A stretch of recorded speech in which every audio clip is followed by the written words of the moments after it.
December began how November ended, with a trip to the Phillips 66 Community Stadium to face Leamington, this time in the National League North. Down the left-hand side, only to Magnier, who wins the ball, bids it to Ryan Hall, right from the dugouts. On the right-hand side, Ryan Hall's advanced down the right-hand side. He's lost out to Carline. Good block by Carline, who's tried to play quickly down the line to Josh March, who's up against Curtis. He's won the battle with Curtis. Low cross, missed by Burrell, and it's an early goal. It's an early goal for Leamington, and it's scored by Kaiman Anderson. The ball from the left-hand side from top scorer Josh March just missed out of the foot of Nathan Buddle, and there was Kaiman Anderson on hand to slot the ball past Matt Gold. It's a disastrous start for Moores. It's missed by everybody. Curtis Buddle plays eventually, looking for Ryan Hall, who was lost out to Carline. He only heads it to Ramshaw. He was with everybody behind the ball. Taylor looking for the switch to McKenna. McKenna's now in on the left-hand side, edge of the box. Ben McKenna running. Joe Clark comes in on his right foot, shoots, which was blocked. Comes to Rob Ramshaw. The volley! Moores a level through Rob Ramshaw. What a goal, Jack. What a finish. What a finish. Long ball. It was a ball from Glenn Taylor to McKenna. McKenna's controlled it, run to the left-hand side of the box, put inside. He's had a shot blocked, and Rob Ramshaw's met it first time on the volley. I said before, our best method might be a counter-attack, and it's proved that way from a Leamington corner. McKenna then picks it up. He's Taylor outside of the box. He's then fed McKenna down the left-hand side. McKenna down the left-hand side, treks back, comes back onto his right foot, goes back onto his left foot, crosses, great ball. Chandler into Taylor. Taylor left-footed, Hall right-footed. Hall scores for Spennymoor. It's 2-1 to the Moors.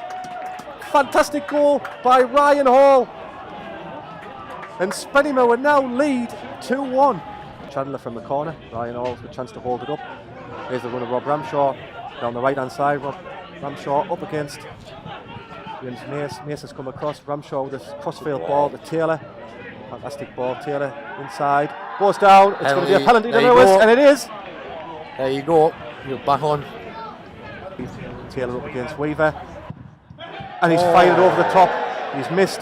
Glenn Taylor's fired the penalty over the bar. And it remains 2-1. Taken by George Carline. Jack Edwards on the edge of the box. He's turned. Josh Marsh inside. This is a penalty. It's a penalty to Leamington. Many penalties last season for Spennymoor. Can he do the same again? No, he can't. And it's goal. Leamington have scored. It's 2-2. Andy Lowe's 100% record in charge of the Durham Challenge Cup side continued as a strong Moores team brushed aside Northern League Sunderland RCA. Academy prospect David Webb scored his first goal for the senior side on a comfortable night.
Behind that goal, it'll be interesting to see them move under the new stand as well in the second half.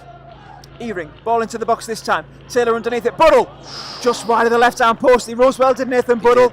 Got good contact on the ball. Stood well to get away from him and finds back to Clee. 20 yards out from goal, taking on Hall. Just into the box now it goes. The ball, Tom Clare. And that's a fantastic save from Matt Gold. The header from Tom Clare, straight down the middle of the goal, but take nothing away from the save to Matt Gold, who got firm hand to get it away and palm it away from danger. Breaking forward, Taylor to the left, Ramshaw to his right. Ramshaw inside the box, must get his shot off. Chase inside, will shoot. Oh, he's hit the bar. Taylor with the rebound. Oh, and he's headed wide. How's that ball not gone in? Incredible. Bradford defending well. Bradford on the break this time from that corner through Johnson on the left-hand side. Chandler backing off. Johnson into the box he goes. Got the Chandler. And I'll tell you what, it's found Marriott on the Big 18-yard line, and from left to right from Priestley. It's cut out by Brogan as Moores in turn try and come away down the left-hand side through Ben McKenna. McKenna trying to feed in Ramshaw. Ramshaw will get there. He's got the beat of the keeper and will tuck the ball into the net. Under Tom Nicholson. What a ball that was from Stephen Brogan. Rob Ramshaw running on through to it. Tucks it underneath Tom Nicholson. And after 35 minutes, Jack, it's Moores 1, Bradford Park Avenue 0. Tom Clare. Carl Magna into a challenge as the Bradford Park Avenue were absolutely animated in the dugout there from a tackle from Carl Magna, but I think he won the ball in all fairness. I think it's just a strong challenge. I think that's all it is. Well, Alex Hurst is down holding his ankle. If you look at the challenge from London the first half, I think it's very similar.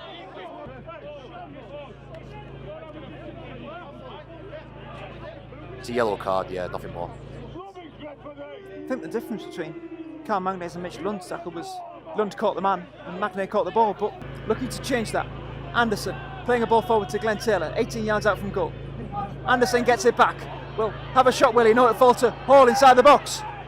Opts not to shoot and will go to Carl Magna to whip this ball in the box. Got to shoot there, Ryan. Magna, first cross is blocked and it finds Brian Hall inside the box after a reverse ball from Chandler. Taylor must score. It's off the post. Anderson with a rebound into the net. Well, I thought Glenn Taylor was going to tuck that in at the first time of asking. It hit the post after a scuffed effort, and Anderson had all the time in the world to hit that high into the roof of the net.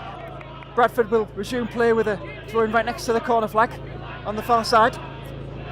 It's a brilliant throw as Nicky Clee clears almost off the field, and that's a fantastic finish by Mark Anderson. Left footed on the hard volley into the far corner. What a finish that is. A brilliant left-footed half volley into the far corner. And Merry Christmas, Moore fans, have that. Unbelievable strike that. We've seen a similar one at the same end with Shane Henry against Boston, but the technique to pull that off on the bounce, half volley.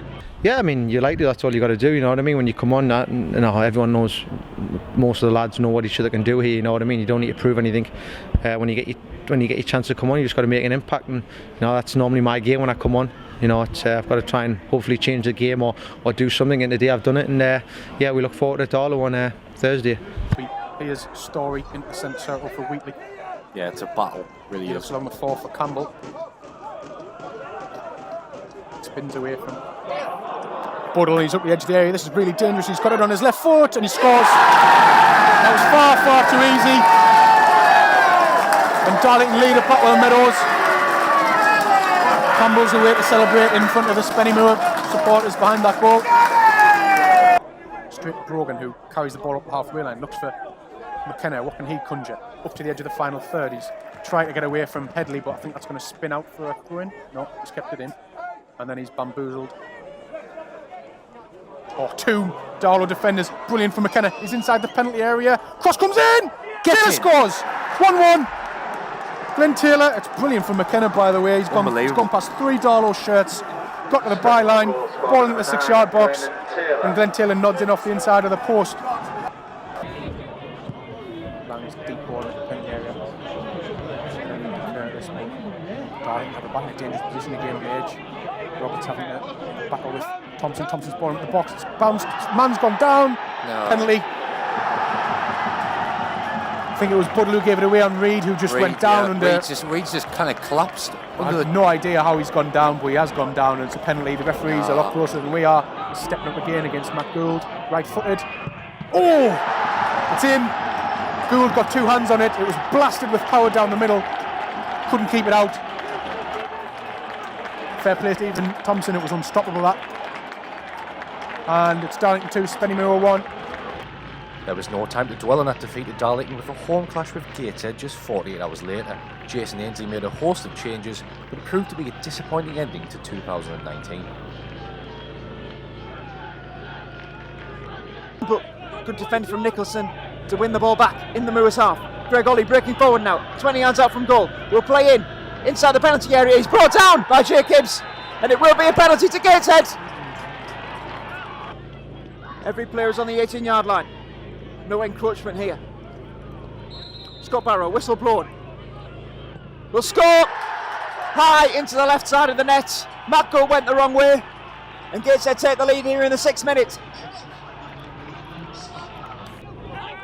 Receiving the ball back is Greg Ollie, trying to play the ball in behind Stephen Brogan for Josh Coyote, but unwilling to do so. Nicholson's got there ahead of 2 Moors players and takes it away from Erie. Into the box he goes. We'll play it along for Tia, who must finish and does finish. Gateshead double the lead. Nicholson did really well to get away from 3 Moors players, kicked the ball into the penalty area, and Dominic Tia had all the time in the world to just head into an empty net with Matt Gould out the game. 25 yards out from goal. Only hits it into Glenn Taylor though, as Gateshead complete the clearance after the ricochet. Stephen Brogan back into the box. Ramshaw for a header into the back of the net. Miller's have one back his own side.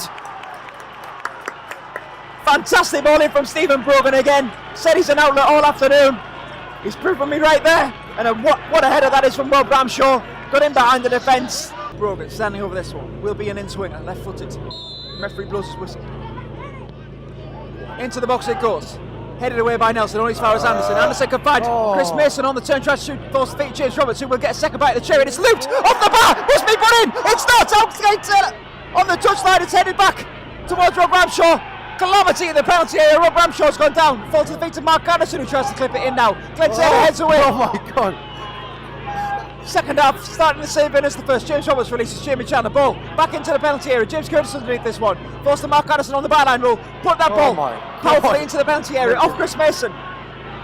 Falls to James Roberts and the ball's partially clear, and I can get some breath back. How was that not gone in? I mean, I counted about 7 chances. Away, great defended by Jack Erie, not only to take the ball away from him, but find Jamie Chandler on the right hand side. Ball into the box. Glenn Taylor for a header. Into the, oh, he's offside. Offside. Millers think they've equalised, but the linesman's flag is raised. It was a fantastic header. And Glenn Taylor's appealing that he wasn't, but the linesman's flag is raised. And it remains Moors 1, Gateshead 2. Unbelievable. I'm not sure about that, I'd have to see it again. It was a fantastic goal into the area. Taylor's adamant that he's not offside. I was amazed to see the flag go up, to be honest. A delicious header into the corner.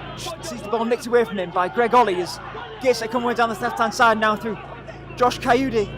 Coyote up against Rob Ramshaw, does well to wait for support and find Greg Ollie, who's drifting into the penalty area now for Gateshead. Will take the shot on, find the bottom corner.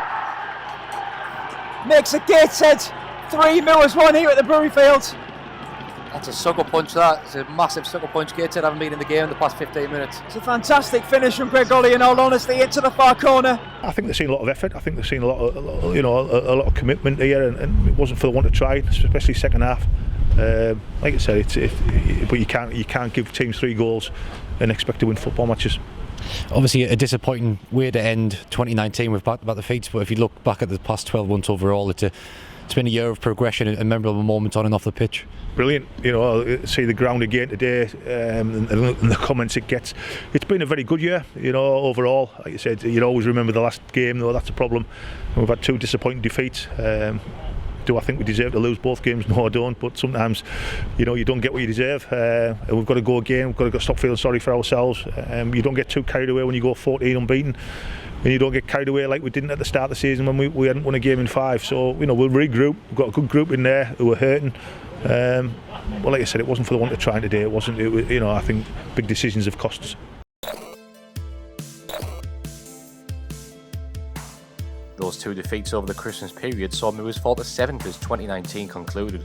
Next up, a crucial home clash with Darlington on New Year's Day.